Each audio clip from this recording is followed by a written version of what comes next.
with one exception, Amit, my guest, you are, I guess, the second person I've had on 3 times. I don't know, we're part of the 3-time club. Congratulations. Okay, there we go. Yeah, this is my 3rd time, right? Yeah. Yep. Awesome. Last time I had you on was April, and we talked about, well, I mean, at that point, Audea, link in description, was up and running, but it was still in its early days. And the first time I talked to you, Audea wasn't running yet, but you had planned it out. And, I was proud to be kind of one of the first podcasts to be part of the platform, or plan to be part of the platform. Yep. So what has been happening, I guess, since April? I've noticed a lot of, new functionality things, singles, tracks, things like that. So what's been happening with Audea since? Well, first, for anybody who hasn't seen your past interviews, what is Audea, and then what's new in the site since April? Yeah, Audea is trying to become the world's largest search engine for spoken word audio. So we're trying to do what YouTube has done for video and provide that same type of functionality for discovery and search and opportunity for creators to ultimately build an audience for audio. The fundamental gap that we see in the market space is that Spotify, Apple, some of the big names are really exclusive on 2 types of content. One is music. Second is premium exclusive audio content like Joe Rogan and podcasts that they pay millions of dollars for. So we don't really see an algorithmic discovery engine like YouTube that is driven by keyword search, that when you type in Masonic or weight loss, someone else can pop up that you know nothing about, but you can enter and dive into their content. That's sort of the hypothesis around what we're doing. And we've been building for the past couple months. We launched in April. It was a launch where we had worked on it since February, really, right? So we spent 2 months really grinding, really building it out. So when we launched in April, ton of bugs, ton of issues, ton of this, ton of that, as expected. But there was no point to wait anymore, because in the startup world, you just got to get it out and see what you can do and iterate. So over the past 6 months now, it's been a lot of iterating, a lot of testing. We launched the app in July, so we got that out the door. So that was a cool accomplishment for us. And yeah, now we're at the point where we have a decent amount of new features that we think creators have been asking for. So for example, creators the other day were asking to find a way that we can auto save their categories so that they don't have to keep filling in the categories every time they upload an Audea, because it is a little bit of a tedious process having to scroll through a bunch of them and pick the ones that you want. So we just added this feature where you could just press a button and then all your old categories are added. So little things like that. And then bigger things where you can add entire albums of Audeas on the platform. An album to us is like a creative body of work where you compile some of the best content you have in one place. And it looks simple when you click add an album and you see all the stuff, but it took us like a good 2 months of figuring out how to make it all make sense and then ultimately ship it to the platform. And even then it had bugs when it launched, but we ended up trying to fix those. So now we're at the point where we have a fully functioning platform. There's minimal bugs. I would say there's some, but not a lot. And now it's trying to scale and figure out how we can really build the community of the platform and build more users to come join it. But we know we've got something good. We're getting emails every day from people who love using it. So now it's just a question of how can we build it. And then how much of as you talked about, right, the process of refining Audea, the process of creating new functionality, albums, how much of that is coming from interactions you have with the artists, with the people using the platform, and what has that communication been like between? I know you and I have spoken several times, but between your people using the platform and yourself. It's been super productive and respectful. I mean, so albums is something we wanted to launch since October 2020. So we knew that was a thing, but that's one thing that takes time to develop and grow. And the other thing with startups is you want to give out a new feature kind of every week, every 2 weeks, so that people are more engaged because they think there's new stuff being added. So we didn't want to launch in April with albums ready. Primarily because it was one of those features where you need Audeas on the platform to even make an album. So we were it's going to take a couple months for people to even get content up there to the point where they would be influenced to do that. But those are features we had in our mind for the past year, and it was nice to see them executed. But a lot of times it's just an email conversation with creators. They'll message, they'll be like, hey, I kind of don't like how this feels, or hey, I really like what you guys are doing, but if you could do this, this, and this. And now we can't add every feature that a creator wants, because a lot of times from a from a tech perspective, it just doesn't make sense, or it's not necessarily the most feasible. But for a lot of stuff they said, it makes a lot of sense. And those users are the ones that know how they want to engage with the platform. So engaging with them in the most productive dialogues, that ends up leading to real product changes. And, at the end of the day, the customer kind of is always right. Like, what do they want out of what you're doing? And can you give them more of that? So it's been really productive for discussions. And that's why I think we're leveraging a little bit more down on community, right? So we're launching a Discord server, and this is going to be in a couple of days. We're trying to really figure out how can we create this hub of discussion and dialogue and feedback and, engagement from a community that gets the people that are using Audea every day to feel as if they're part of this group that wants to ultimately achieve this one common mission, which I would define as getting your audio discovered. Because the fundamental gap, again, in the market that we've seen is that platforms are not aiding in the discovery process. They are just hosting the process, and then the discovery is up to the creator. So really talking to creators has been a lifeline for us. What is I was wondering about this. Now that Audea is still in its infancy, but growing's been around for a little while now. Do you have any statistics, or what are you seeing in terms of number of users versus number of creators? Do you have a lot of people visiting the site to find ideas, or do you find a lot of the users are also themselves creators? I guess what's that ratio been like? Yeah, to be honest, it's probably a 70-30 split right now. 70% still creators, 77% of people still trying to come and find content, 30% of people, or 70% of people creating the content, and 30% of people trying to find the content. And that's kind of like a rough estimate in my head.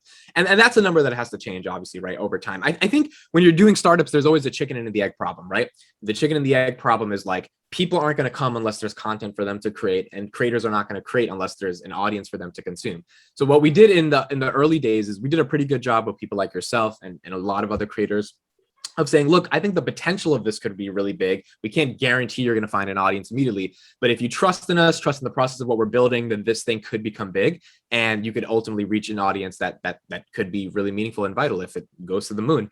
And so we got those initial creators to early come, and that was really important for the first couple months, because now when consumers come to the platform, when we market through all the social channels and all the different funnels that we have to get people to just visit Audea, they're like, oh, you can search for something, and we have over like 6,300 Audeas now. So there's like over 6,000 results we could provide to that individual for a variety of different things, from Masonic stuff to dating and relationships to all this stuff.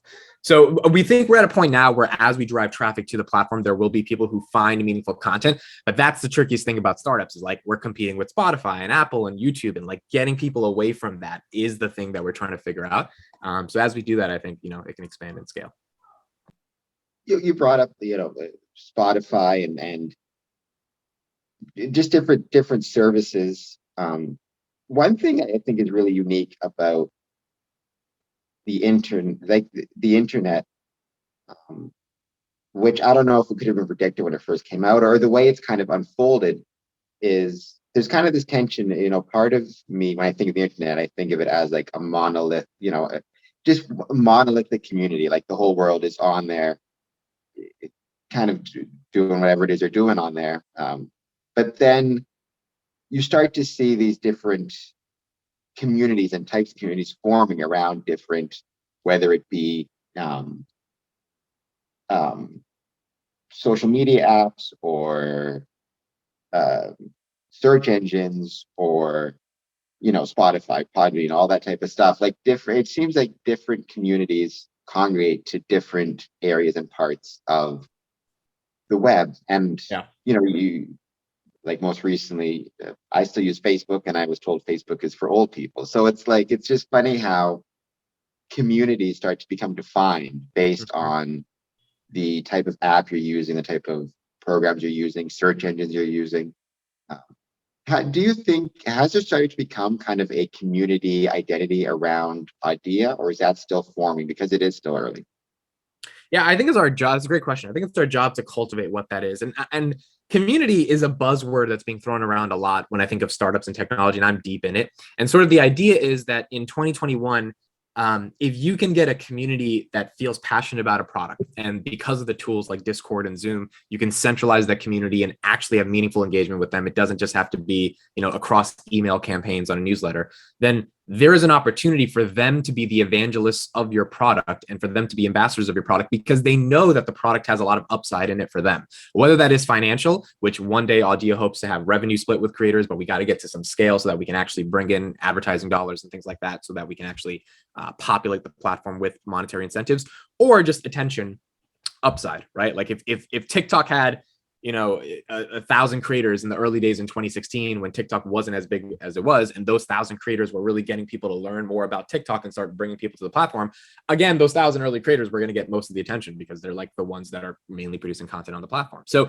that seems like a very strategic, meaningful framework. Now, the quite literally billion-dollar problem is, how do you cultivate that community in a meaningful way, right? So with tech startups, you have like a billion-dollar problem, which is your algorithm good enough? You have a billion-dollar problem with, is your marketing good enough to get users? And then I think you have a new billion-dollar problem. And the reason I say billion, because if you can solve this problem, the upside of billions of dollars will be in it for the company and the creators, given how much of a community-oriented mission it is, of can you cultivate day in and day out, right? You cannot take a day off on this and moderate a community of people that want to be in this place and that are aligned towards a common goal. And the compounding effects are pretty exponential, right? Because, like, for example, as more people join the community of Audea, more people start to talk about Audea. Our Discord link, for example, is at the top front of the homepage. More people come to the homepage, they click it. There's enough popularity about Discord, 150 million monthly active users, where people know what that is. They join the community, they take a look around for a little bit, they recognize, oh, I want to get my audio content discovered. They become evangelists, they start using the product,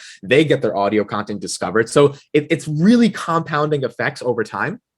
But cultivating that community is a difficult thing to do, and you have to be very strategic about that. So I think we're still trying to figure out, but I think the answer is people who want their audio content discovered. So I would say small podcasters are coming to Audea because they really feel like a lot of the other platforms aren't doing much. Are you finding any demographic similarities amongst, smaller podcasters, people who want their podcast discovered? Or it seems just, and to plug Audea a little bit, when I'm on there myself, especially on the homepage, like, it seems like it's a pretty diverse range of topics. Yeah. That you have access to on Audea. So is it a wide variety of individuals, or are you finding any demographic similarities amongst the people using Audea?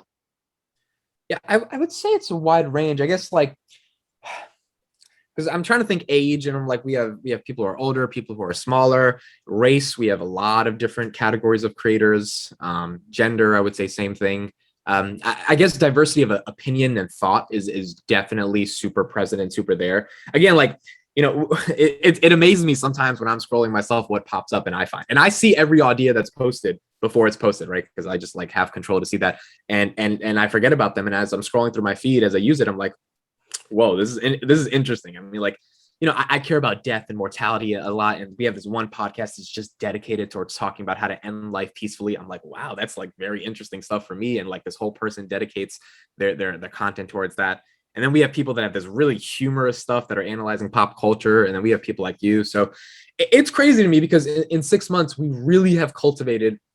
I think this was just good at recruiting thousands of people that have literally trusted that they could create mini clips and versions of their content for a platform because they bought into the idea of it. That ultimately fueled us with a really an abundance of diverse content that we think could appeal to a lot of people, which now, as users come and they select their interest when they sign up, our algorithm is kind of advanced enough, just because we have enough content, to really put something in front of them. Because, someone signs up, they don't find something good in 10 seconds, they leave, right?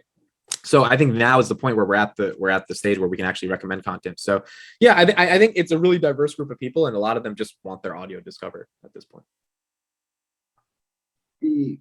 So I mean, that goes back to kind of even our very first conversation, right? What we talked about, which is that was the gap that kind of you and Audea identified, which is the challenge of discovering audio and audio searching. Yeah. And, I mean, one of the clips I have from, I think, our first conversation, right, is at the time you described audio searching as being just trash. It is so difficult.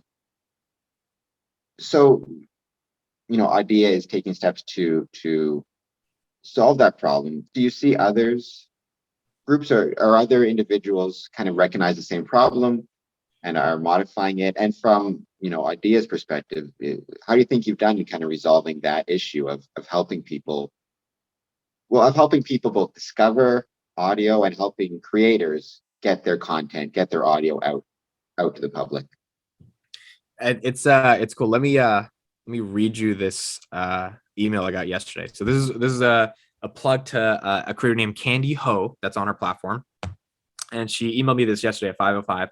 She said, "Hi, Amit. I thought I'd share with you a testimonial that I recently got from my Audeas." So the testimonial is, "I just found you on Audea. Wanted to tell you how much inspiration and peace your posts give to me. Each topic that you share contains a simple truth that are anything but simple, as they remind us of what is important in order to fill joy-filled lives. In addition to your wonderful choices of topics, I can feel the love and care behind your voice, and it warms my heart and makes me feel like I've been hugged. You are a special gift, dear angel Ariel. Thank you for sharing your beautiful words and your love with the world. Stacy from the United States."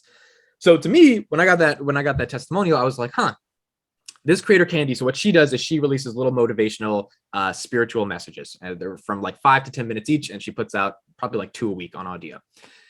From my perspective, I don't think if she just put it on Spotify or put it on YouTube, she gets that testimonial. And that's like the energy and the juice that I get to keep going. Because I'm like, and we got more of these, and it's not the level of we're getting hundreds of these a week yet, but we're getting to the point where people are like, yo, people found me on this platform, and like they're consuming me on this platform, and now they're into my tribe and they joined my Facebook group and all this stuff. And logically, from a business perspective, I'm like, okay, how did they do that? And they said like they were just scrolling through it and it popped up. We had another example. We had this doctor who helps people in their sex life, and they made this podcast about how women, blah blah blah blah blah. And this one woman was scrolling through Audea one day, and she saw it. It was like a 50-minute podcast on Audea, and she commented under it, and she booked a consulting session with that doctor. And that really surprised me. I was like, oh, someone just drove revenue from Audea. Like someone actually put a piece of content in audio format that was obviously helpful and informational for her consulting practice. And this woman who came across it, she was struggling with that issue in her sex life, and she clicked on it. And now this doctor is making revenue from Audea.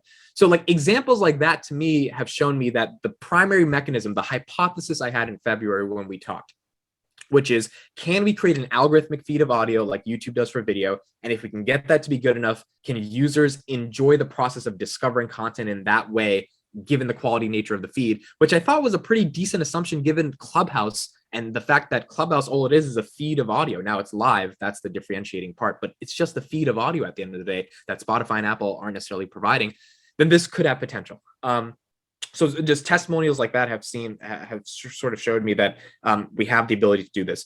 Now, answering your second question about like, is the world trying to do this? Yes and no. I've seen a lot of people that are like trying to solve audio discovery, and it comes in two forms. Either A, they like really work on AI, SEO descriptions, and I'm like, this shit is stupid, because I really don't think like transcribing your entire podcast and then feeding that to Google is going to necessarily get it discovered, because I don't think Google cares to share some podcast that barely has any listeners, even if you have the words of it in the SEO. Like, to me, what actually gets audio discovery is a new platform. Like it's a time and time will tell. You gotta have a platform, you gotta have supply, demand, people coming back and forth, and they're searching on that platform in a centralized area where the platform can then algorithmically curate and distribute content. And that to me is the answer. And I think a lot of the industry does not fully get that, which is why they're trying all these other weird things, which is fine. And I might be wrong, but I mean, I have conviction in that. And I think that conviction ultimately is going to propel us to success if we get there. And B, I think a lot of people are doing like TikTok for audio. So I've seen a lot of new companies where their whole thesis is people want short form. So instead of giving them a video, let's give them an audio bite as you like keep scrolling up your feed. And to me, again, I just always thought that's a weird idea, because the whole nature of TikTok is you're scrolling and there's something interesting, and that's why you're staring at it, and then you scroll up. With audio, you're scrolling, it pops up, it's like a 30-second soundbite. And it's like, what do? Do you stare at a blank screen for 30 seconds just to listen? No, you probably exit it and you go do something else. It was okay, 30 seconds are over. Do you go back to the app now and scroll later to find something? Like, it never made sense to me. Whereas the YouTube model of a thumbnail, title, you're scrolling, okay, I find something, I click it, and then I can leave it alone. That process of discovery was a little bit more intuitive to me. It made more sense to me. So as a pure competitor search engine for audio, I really don't think we've seen it yet. Additionally, we've seen some platforms try to be the YouTube of audio, and then they're connecting to the RSS feed.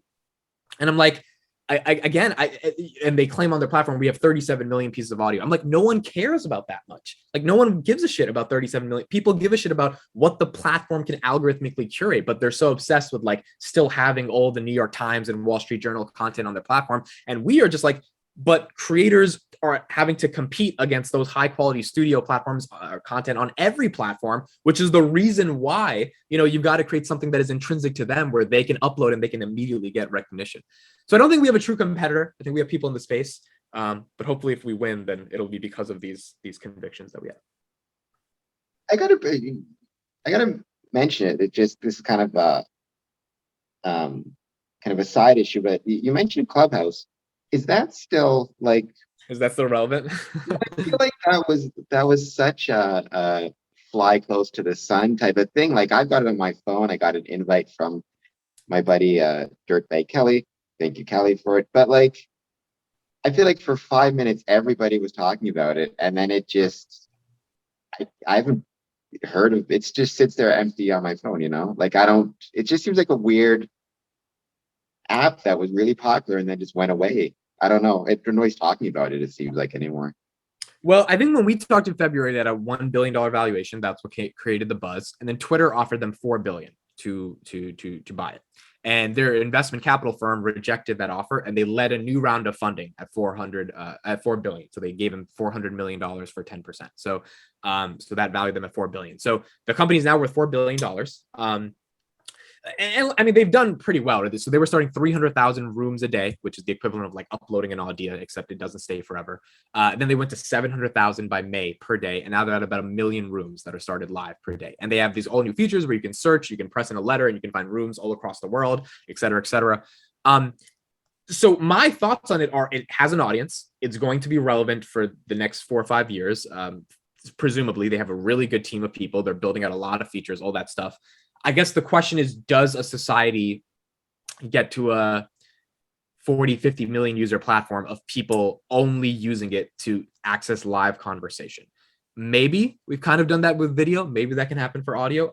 I'm a little skeptical on it, primarily because someone like yourself that, records a podcast where there's, you put time into energy and discussion and curating a dialogue, and you find a guest and you really like trying to make a good product and put it out there. For you to then shift that strategy and just go live on Clubhouse, the quality of the content intrinsically reduces when it's live. Sometimes it's just harder to make it as good as it is. But B, it's like, what audience are you getting? How's Clubhouse going to find you the people that care about Masonic stuff and like put them in front of you? Like, it's not built for that. The platform is not built necessarily for discovery. It's built for building community. So if I have a club that's like the Motivation Club, and I build that club to 50,000 people and we go live every week, like we build community through that club, and then maybe it's monetized another way.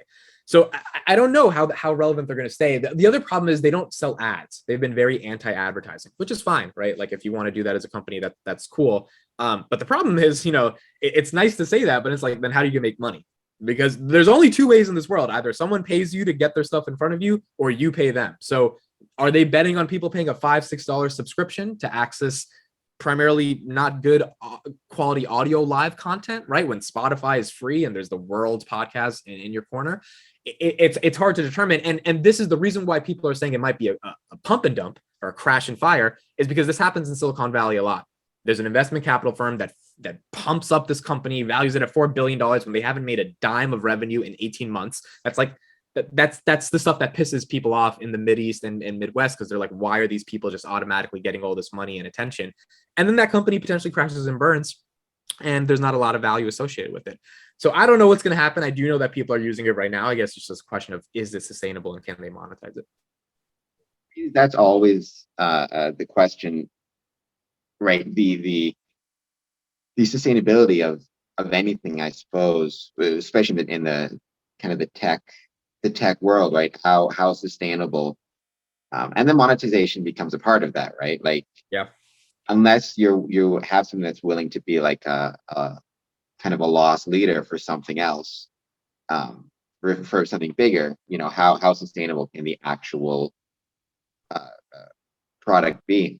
I mean, in general, just in terms of the internet in a very broad sense,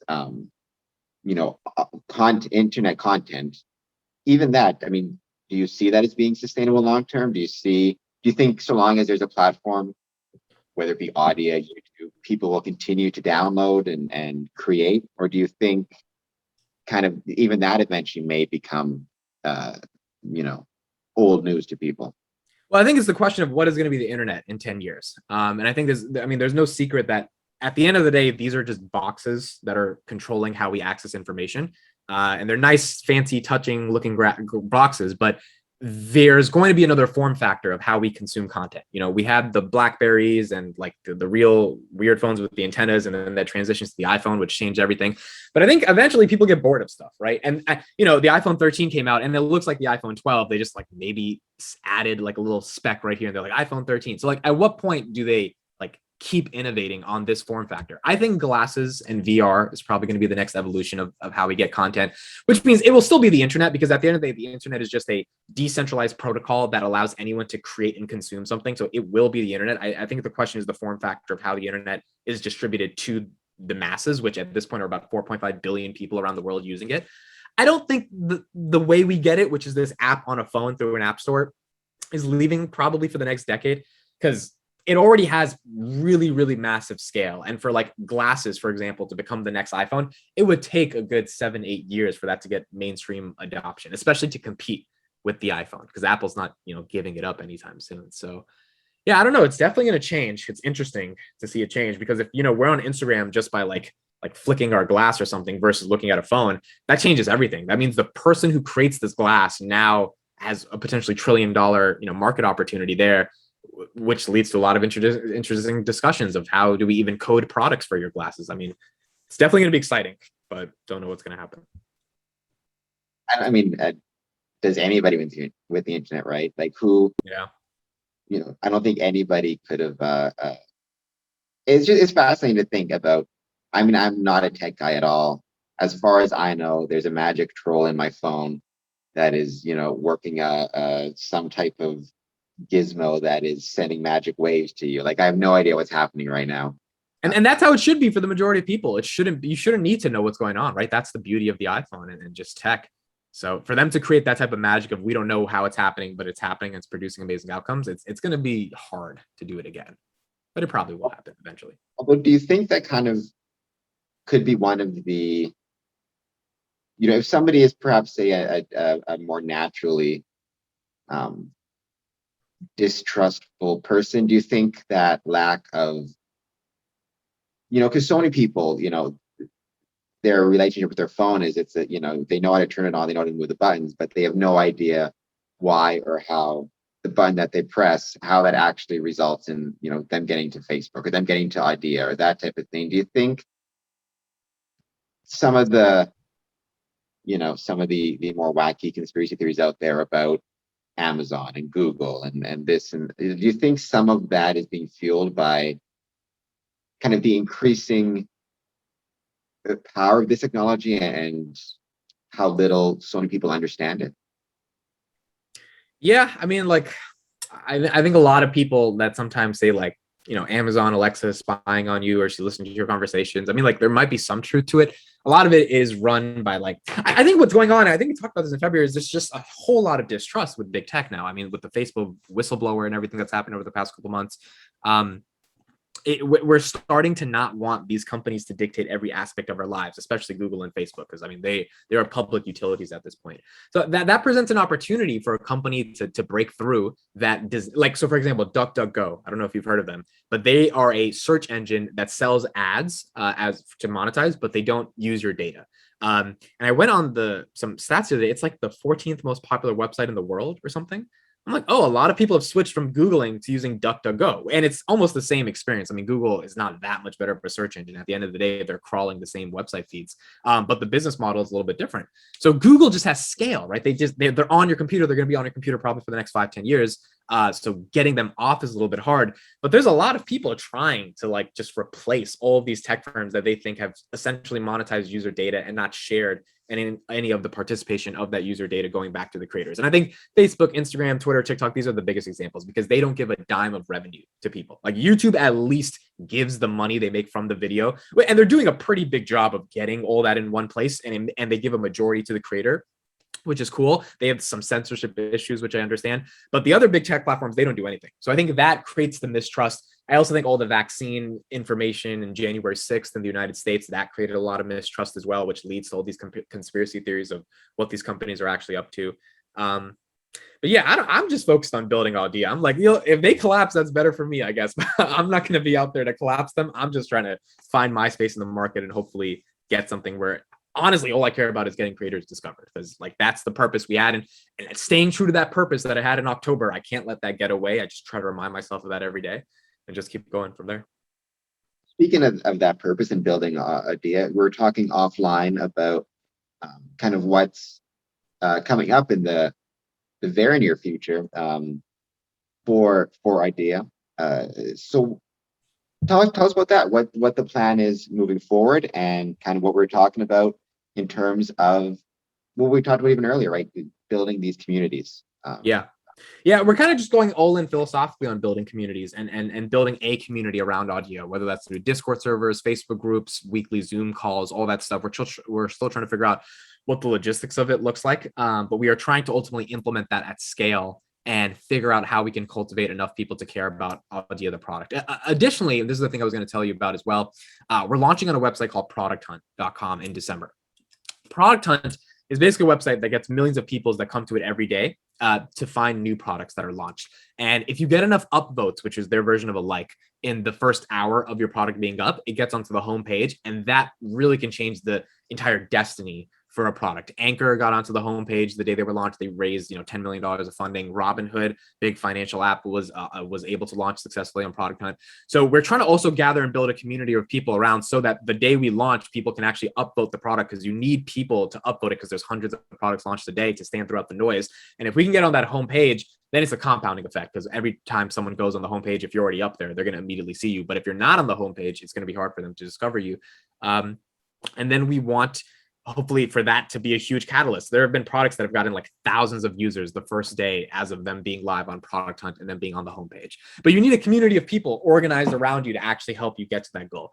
So we're thinking of just new marketing campaigns, new ways to launch, new ways to build community, and ultimately new ways to exponentially scale this product. Because again, we have a product that it truly can exponentially scale. Like growth has been about 10, 15 new users a day over the past 6 months, but it can get to the point where it's 10,000, 15,000 new users a day. Like I have no doubt in my mind, given the nature of the product and how products go viral. But figuring out how to crack that inflection point is what we're stuck at right now. And I think community is the best way to do it. And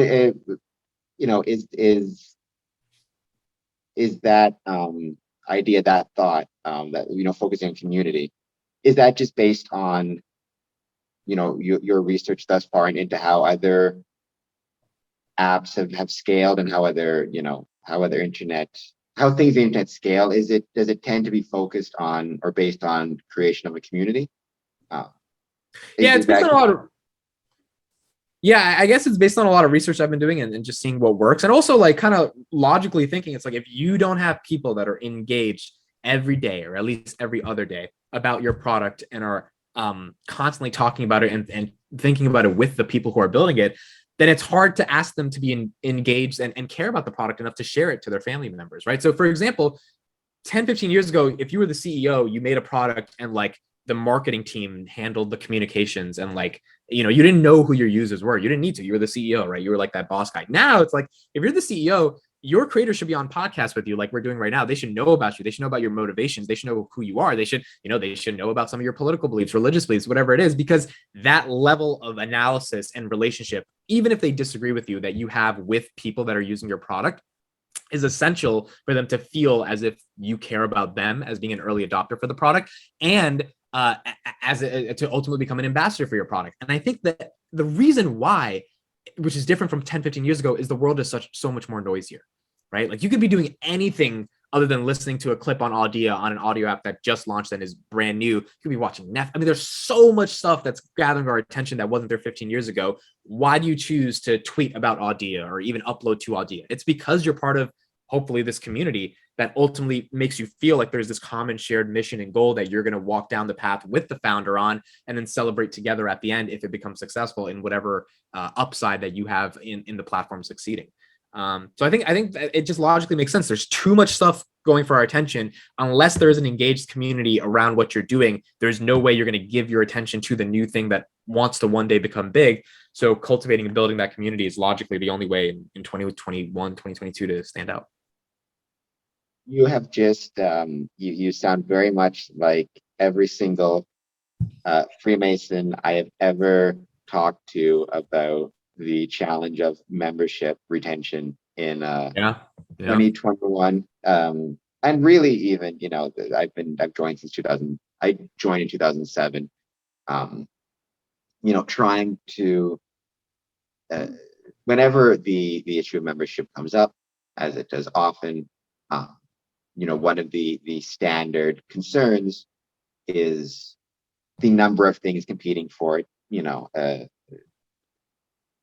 membership, or just potential membership applicants, but certainly members' attention that just wasn't around in the 50s. And even the ability to, keep in touch, right? With the other thing, the internet and technology has changed. I mean, in the 50s, if you wanted to know how a member of the lodge was doing, you had to be at lodge to find out, because he might not even have a phone. Right now, you have group chats where you know exactly what he's doing 24 hours a day in some cases, or with social media. Yep. So yeah, that's interesting. That idea of competing for attention and the challenge of trying to grab somebody's attention in 2021 is definitely a challenge. Do you think that, at least in the digital space, that is one of the advantages of it, in the sense that, it's hard to, with Freemasonry, it's, for that time you're in a lodge, that's it, right? You can only be engaged in a Masonic meeting. Whereas with Audea, for example, you can listen to an Audea and clean your house, and drive to work, or whatever it is. Like, do you think that multitasking quality of the online world, where you can be both online and in the real world and be doing two things at once, do you think that is an advantage to an like a startup or business that's primarily in the online world? Yeah, I mean, again, even like starting a company, and like two elements, like building the tech stack. I mean, we use something called Amazon Web Services, which started in 2006, and like before, you would have to have like hundreds of big boxes of servers hosting your data, taking up a bunch of energy. Now Amazon handles all that, and you give them like $100 a month, and it's like super simple. And it's like, if I want to start a tech company 10, 15 years ago, it wouldn't be that simple. So like the nature of that innovation and being online, it's just made hosting content and data a lot more simpler. Number two is like legally, like setting up a corporation. It took me like an hour, right? Like it wasn't that difficult. You kind of just Google some stuff, figure it out. And it's like, people are like, how did you start a Delaware C corporation? And like, it's honestly very simple. It's like, if you just Google stuff, you'll find answers, and then boom, you have the answers, and then you create it all online. You didn't have to go visit some corporate representative or anything, and you get it done. And then on top of that, the product that we're selling is primarily audio, which goes back to one of your first questions of like, can this form factor last? I think audio is lasting for a very long time. So even if people don't find it through the phone, because it's a digital medium that does not require a lot of people's attention, they can, the content has the potential to have longevity towards it. And because it's digital infrastructure that is being used to distribute it, and not necessarily physical necessities like a brick and mortar shop, it's just the most perfect time in the world to start a tech startup. Whether or not I succeed or fail, I'm not going to have any regrets that, right out of college, I went all in to start a tech startup, because there was just no excuse not to. You didn't need any real world experience from working at a company. You literally needed to have hands that could type in, how do I do this on Google, a couple of hours of consuming information every day, and then execution. Like that's all you need. And hopefully we'll be successful. But if we are, it'll be a nice story, because it's going to be the true internet age of just someone who had an idea and literally was just able to figure it out, because of the beauty of these things that have been built, that have been able to provide us a highway to information. So it's an exciting time to definitely be doing it. And the internet, tech startups, all this stuff, all social media and all that jazz, it all runs on different algorithms. People talk about the algorithm, but you use the word engagement a few times, and that is kind of one of the main factors in the online space when you're talking about whether it be YouTube, Audea, is engagement. But do you have like, when you're looking at engagement, do you have a rough idea of like an algorithm for, what that means? Because obviously, if tomorrow you had 5,000 users sign up, but they're not engaging the platform very much, right? Versus, 2 users sign up, but they're listening to Audea 24 hours a day. Like, how do when, what type of factors go into this idea of engagement? And is there, any type of rough formula you have as to what qualifies as, a good engagement that you can bring forward to help grow the platform? Yeah, that's a great question. I would take the 2 users over the 5,000 every day. I mean, it's just that simple. Like if you can get those people that are genuinely using the product every day and they're finding something to listen to, that means those people care. And eventually they're going to tell someone about the platform, because if they're that engaged that they're using it, versus 5,000 that sign up and don't really care. And we've had a mix of that, right? We've had some people sign up and they don't really care. And then we've had people who are literally checking it every single day, checking their comments, all that stuff, because they're so deep into it. I think the way I understand engagement is, so when a user signs up for the platform, they tell some things they're interested in. Our algorithm then finds things that are tangentially match those interests and then recommend it to them. After that, we have a elementary artificial intelligence learning algorithm built into the system, which is, okay, I like finance. I click on an Audea about finance and investing, but that Audea about finance and investing is also tagged with self-development and motivation. So now our algorithm picks up that user says that they like finance, but they also like finance at the intersection of self-development. So then we find Audeas from the 6,000 pool that we have that are also related to self-development and see if we can recommend those. And if the user then clicks on those and that Audea is also about XYZ, then it starts to form this type of learning algorithm. Now, it's not super, super advanced yet because we just don't have enough data. And we also need to hire some data engineers to really ramp up what that looks like. But it is in place to the point where if we get a user and they find something good, we're pretty confident that the next day they sign up, we can recommend them something pretty good as well. And that's how I measure engagement: is if you're coming, do you find something? Do you potentially like it? Do you comment it? Because you have the ability to give your feedback? And then do you share that content somewhere else? So like, comments, shares, those are sort of the three basic elements. But the main one is, do you come back the next day and do you find something else you want to listen to? And I think in order to do that, you've got to get a lot of people to come at one place, right? So launching on Product Hunt is important, because if we can get 10, 15,000 people to just see it in one day, I have a good feeling we're going to retain a decent amount of them. And even if we only retain 100, 150, that's 150 new people that are using the product semi-regularly, which is important. But it's kind of like, you're shooting for the fences and you got to get as much to stick. And it's hard when you just target one, because that one person could leave. But if you target 10,000, you have a chance of retaining 100. But that's the ultimate problem, is getting those initial 10,000 to just check it out and see what it looks like. But I think we have an algorithm in place that hopefully should create that engagement. Now it's just a question of if people truly enjoy finding audio in this format. And if they do, then, there's a chance we can keep getting bigger. And yeah, that and when you are working on Audea, when you are updating the site, modifying it, to what extent are you thinking about the experience from the side of the creator versus that engagement and user side of it? I mean, I know earlier on, you said roughly right now it's about 70-30. Yeah. So does that mean right now more of your focus is on that 30%? Yeah. And as scales, or is it always going to be? I mean, obviously you kind of need both, so it's one of those things where trying to balance it out. Or does it even need to be balanced? I mean, I would assume a better creator experience would result in a better user experience. I mean, that's what we assumed for the first couple of months as well, right? If we just optimize, and we're still following that assumption that if we keep optimizing for the creator, it's going to help bring in their audience into the platform. But, on additional to that, I guess it's kind of 50-50, because we're also thinking of the listener, right? Like if you come to an Audea and you click on it and it takes like 15 seconds just for the audio to load up, you're leaving, right? That's just the nature of the internet in today's day and age. So like, can we increase the server capacity? Can we do this? Can we do that? So that within 5 seconds, it's in beta. So people will give you maybe 6 seconds before they officially leave to give you the content that you're searching for. But like those types of things are small things that listeners really care about. They just care about getting something fast and quick. They care about when they click on something for it not to like bug out and for it to go to the next thing by mistake.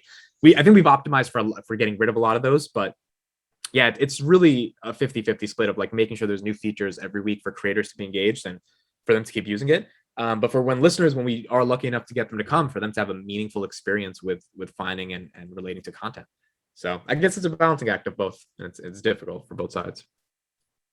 And that's I think something I want to touch on for my last question, because you said the two words that I think Freemasonry is really struggling with right now. We, even in Ontario over the last, I guess, 18 months, right? All of our meetings have been virtual. Masonic meetings have all been virtual, and the challenge seems to be more and more with this idea of engagement, with this idea of the distractions present in the world, trying to create a meaningful experience for our membership, and trying to, by doing that, hopefully we can, get more engagement in person, in this case, attendance at meetings, things like that. But, when you talk about a meaningful experience for a Audea user, like what does a meaningful experience mean to you? And when you're thinking about the users, what does that term mean, and how do you try to make sure that you're providing it to the users? To me, it literally means finding a piece of audio content that's interesting. Like, that's it. I think a meaningful experience means you're scrolling, you find something you want to listen to, and you enjoy the process of listening to that. And more importantly, you enjoy the process of it naturally popping up and then discovering it. That's really it. It's that simple. And if we can do that enough times, there's going to be a feeling, I think, that people are not going to want to use some of the major apps, because there's nothing to gain from those major apps in terms of new content that they can discover. It's just apps that people tweeted a link to go check out my podcast on Spotify, and then you figure you went to find that content. Like, if we can answer that question for users, what do I listen to today? Or more importantly, if they search for something and we give a relevant result for what they're searching for to listen to, then I think the whole game changes. But that experience has like a trillion different variables inside of it that we're just starting to get over. One of the biggest variables was having content that people could actually find. And so that we're stepping over. The other thing is making sure when you search something, there's actually results popping up, because the engine has been able to find the letter that you search for and match it with all these ideas in a meaningful way. And all those things are slowly getting resolved over time. But that's the experience. If you find something interesting to listen to, then I think you're going to stay. And I just want to say again, thank you to yourself, to Audea. You guys reached out to me when you guys were just starting out, and I was very happy that Square and Compass was, right there at the launch of Audea. To my knowledge, though I could be mistaken, I haven't seen any other Masonic podcasts on Audea yet, which means I'm You are the monopoly of it. There you go. But to other Masonic podcasts that are out there, I know some of you guys listen to this one. The link's in the description, but check out Audea, because it's really fun to be on the ground floor of something as it grows. I've been seeing it grow, and even though I guess I was in the very ground floor, like, this is still a relatively new project. Audea is relatively new, so getting involved now, you're still at the part where you'll get to see it grow over time and get to see your content get out on a new platform and with a new kind of theory of audio searching. So yeah, thank you so much as always for being back on the podcast, time number 3. Thank you, Cameron, for having me on. We're gonna do number 4 hopefully in a couple months, and we'll hopefully discuss some new stuff. Absolutely, I look forward to it. I'll throw out there, we're recording this on October 24th. Today is my dad's birthday, and awesome. Yes, he's an old man. I'm not gonna lie, I don't know how old he is. I have no clue. I think I don't even want to guess. I don't know. He's very old is the point. But I interviewed him for the podcast because he's a Mason. Interviewed him last year for Father's Day, but I'll throw the link up. Oh, I definitely want to check that out. That was Father's Day last year? Yeah. It's if you go to, I don't think I got it on Audea yet. I should put it up there. Yeah, I'm about to check it on YouTube right now. I want to see that. Yeah, Masonic Father's Day is probably Square and Compass Masonic Father's Day. I think I got it. It was crazy because my October 17th, was my grandpa's birthday, and he turned like 85 or something. He's getting older now, and my birthday is in 3 days, October 27th. So October is a huge month for people being born. I think that's why it's the greatest month of all time. But yeah, What to say? Apparently, all the best people are born in October. It seems like. all the best in October, right? Okay, cool. You said your pops was 85. My Oh, your grandpa, yeah. grandfather. Yeah. I don't know if you would know or not. Did he ever mention if he was a Mason? Just because he's 85, that's around. He would have been around for one of the major boom periods. The problem Kind is of he was last born in April. he was born in Pakistan and he barely understands English. That's the only. He probably is. He has no idea what masonry is. He's actually kind of like his mental health is really deteriorating right now, and like it's a rough situation with him at this age. But yeah, I don't know. If I asked him about masonry, I think he would just say like help me go to the bathroom or something. He wouldn't understand it. Sorry to hear that. Getting old is not always so much fun.